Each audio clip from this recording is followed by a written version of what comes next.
How's it going, grumpy old gentleman? This is Mike. Well, you know who I am anyway. So we're back for another video. This time it's the birth year of Harry Benson. Hi, Harry. And the year was 1966. I was 15 years old in 1966. That means I'm really depressed now. Anyway, I hope you're all enjoying the quarantine, social distancing, and all that wonderful stuff. It's starting to drive me crazy. I won't say this to anybody but you guys, so don't let this get around YouTube. But yeah, this is really starting to drive me crazy. I heard today, supposedly, and I don't know if this is true, but the president has said that we need to keep this quarantine thing going all through the month of April. I don't think I can take it. I really don't. I never thought I would start rethinking my life as a reclusive loner, but I miss all the activities, going to the movies and getting together with friends for dinner and all this really normal stuff. Anyway, enough about that stuff. I'll get really depressed. Speaking of depression, here's my #1 movie for that year, 1966, Seconds, John Frankenheimer's classic dystopian nightmare movie. Let's see, Rock Hudson, Salome Jens, John Randolph, Francis Reed, all about a man who finds a way to literally destroy his old life and start fresh with a new body, new face, new identity, new background, everything, but he's still not happy. So, great movie. I think James Higgins loves this movie even more than I do, if that's possible. So, I know Ian doesn't like it, and I wish you'd give it another chance. Maybe you would. But for those of you who haven't yet seen it, please give it a chance. Seconds. Speaking of depression, this will if Seconds doesn't do it for you, then this will. Young Torless, directed by Volker Schlondorf in West Germany. Small supporting role in this film by Barbara Steele. Very good. She's only in the film for maybe 6 minutes, but she gives a very good performance, which has a lot to do with the rich story. It's all about a military school in Austria in the 1910s. These boys who they start to create a society within their little group that is sort of like what would end up being the Nazi philosophy of dehumanizing someone and torturing them. It's a great film, but it is really difficult to watch. So anyway, now for something a little more lighthearted, this is The Trouble with Angels. Rosalind Russell, Haley Mills, Gypsy Rose Lee is in it, Benny Barnes. We also have Mary Wicks, and about these two girls in a Catholic convent school and how they are just totally unfit for that school, and they keep doing pranks and they keep resisting authority. The other girl is played by an actress named June Harding, who didn't have a very long career, but she's very, very good in this film. Haley Mills is terrific, and I've always loved this movie. It's a very heartwarming film that ends on a beautiful note. Barbara Steele, once again, An Angel for Satan, one of her Italian films. This one was made for Italian television, and it's on a double bill here with another one of her classics, The Long Hair of Death. In this film, Barbara plays a woman who seems to be possessed by the evil spirit inside of a statue, which is exactly her likeness. And as the statue is being restored to its original beauty, she starts acting in a very strange way. It's not so much a horror film as it is a gothic mystery. Very, very well done by Miss Barbara Steele. Here's a movie I haven't seen in years, and I need to watch it again.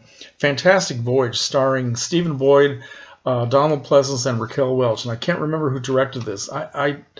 I'm not even sure that I ever saw this movie all the way through. I picked this up a while ago, used copy, and might be a good activity for tonight. All about people who are shrunk down to size so they can go inside of someone's body and fight an infection. So it's very, very clever, very interesting movie. Here's an Alfred Hitchcock film that doesn't get talked about very much. Torn Curtain, starring Paul Newman and Julie Andrews. The only time those two actors work together, and I like this movie very much. I need to watch this again, too. Here is a movie that is so bad that it's terrible. The Wild World of Batwoman. Directed by Jerry Warren, who did a lot of low-budget, schlocky horror movies that are great fun to watch. Stars an actress named Catherine Victor, who was also in films like Cape Canaveral Monsters and Teenage Zombies, if you remember those movies. This is really bad. It has nothing to do with the Batman series at all. I think the only place it's available is through Sinister Cinema, and it's great fun to watch, but it's really terrible. You have to love terrible movies. Now here's a movie that is a low budget schlock classic, but it's not really terrible.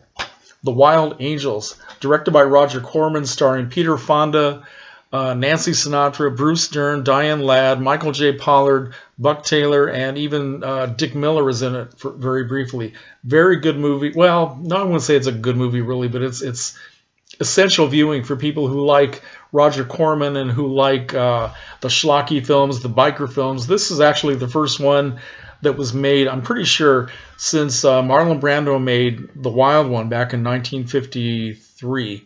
And this is sort of a Roger Corman's homage to that film, I guess. But it's really interesting. Bruce Dern gives a great performance in this. Peter Fonda, this is the first time he was on a motorcycle. 3 years later, of course, he would be doing Easy Rider, which is no comparison to this whatsoever. But yeah, it's just Wild Angels. And sticking with midnight movies and American International, this is Thunder Alley. No, not Thunder Alley. Fireball 500 on a double bill with Thunder Alley. Fireball 500 stars Frankie Avalon and Ed Funicello and Fabian in a race car saga with music. So it's, take that for what it is. It's a lot of fun. It's kind of an interesting bridge between the old American International, the era of the horror films, and the beach party movies, sort of segueing into a more adult youth culture type themes. And Frankie and Ed are cool. They both sing. Not together, but they do sing. And finally, here is one of the best films of that year. Very controversial. Who's Afraid of Virginia Woolf? Starring Richard Burton, Elizabeth Taylor, George Segal, and Sandy Dennis. Liz Taylor won an Oscar for Best Actress. Sandy Dennis won an Oscar for Best Supporting Actress. Just a great movie directed by Mike Nichols. Based on Edward Albee's play, which was also very successful. I've seen the play. It's pretty much filmed as the play. I don't remember that much difference in dialogue or action.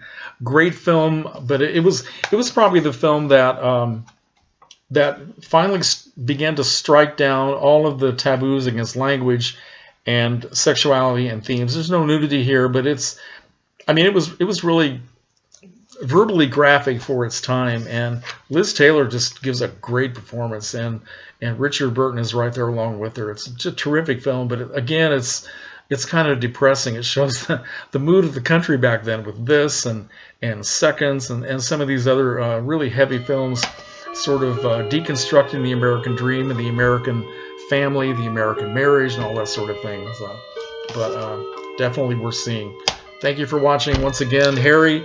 Happy birth year. We're glad you are with us. And stop babbling, Mike. Comments are welcome.